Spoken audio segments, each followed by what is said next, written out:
বাংলাদেশিদের আতিথেয়তায় মা বাবার কোল ফিরে পেল রেস্টুরেন্টে ফেলে যাওয়া পাকিস্তানি শিশু। Alhamdulillah, they kept us safe for us. বলিউডের ছবি বজরঙ্গি ভাইজানকেও যেন হার মানালো বাংলাদেশের এই ঘটনা। কুমিল্লার বিশ্ব রোডের জায়তুন নামের রেস্টুরেন্টে খাবার খেতে আসা একটি বিদেশি পরিবার ভুলবশত ফেলে যায় তাদের 2 থেকে 3 বছর বয়সী মেয়ে শিশুকে।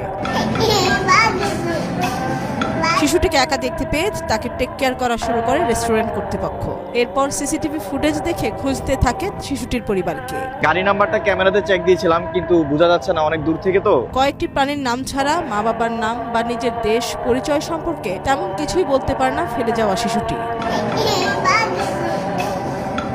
এর মধ্যে গড়িয়ে যায় 3 থেকে 4 ঘন্টা। ইতিমধ্যে এ নিয়ে কয়েকটি সংবাদ মাধ্যমে নিউজও হয়।